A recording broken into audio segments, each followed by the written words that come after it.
જાગો ગ્રાહક જાગો. આ હું આજે એટલા માટે કહી રહી છું કારણ કે અમદાવાદના નારણપુરાની એક મહિલા પૂનમબહેન પારિયા તેઓ ગ્રાહક સુરક્ષાના પોતાના અધિકારો અને કાયદાઓને સાચી રીતે સમજ્યા છે અને તેનો સદુપયોગ કરી ન્યાય મેળવ્યો છે. જી હા, સમગ્ર ઘટનાની જો હું આપને વાત કરું તો મહિલાના ઘરમાં એક લગ્ન પ્રસંગ હતો. તેને સાડીનો બ્લાઉઝ એક દરજીને સીવવા આપ્યો અને લગ્નની તારીખ પહેલા બ્લાઉઝ તૈયાર કરીને આપવા માટે કહ્યું. લગ્નની તારીખ નજીક આવી ગઈ. મહિલાએ અનેકવાર બ્લાઉઝની માંગ કરી પરંતુ દરજીએ તે તૈયાર કરીને ન આપ્યો. આખરે લગ્ન પ્રસંગ પણ પૂરો થઈ ગયો.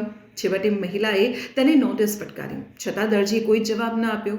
આખરે મહિલા પહોંચી ગ્રાહક સુરક્ષા ફોરમમાં અને ત્યાં દરજી વિરુદ્ધ ફરિયાદ કરીને તમામ દસ્તાવેજી પુરાવાઓ પણ રજૂ કર્યા.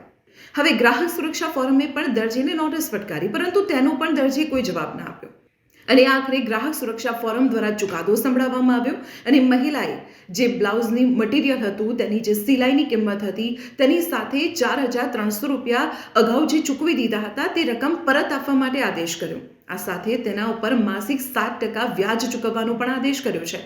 એટલું જ નહીં, મહિલાને જે માનસિક ત્રાસ થયો છે અને કાનૂની જે ખર્ચ થયો છે તેને જોતા ગ્રાહક સુરક્ષા ફોરમે દરજીને 7,000 રૂપિયાનો દંડ પણ ફટકાર્યો છે.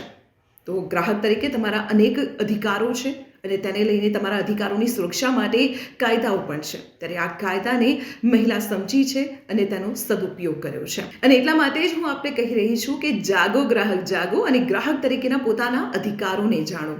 આવી જ મહત્વપૂર્ણ ઇન્ફોર્મેશન માટે આપ જોડાયેલા રહો સંદેશ ડિજિટલ સાથે.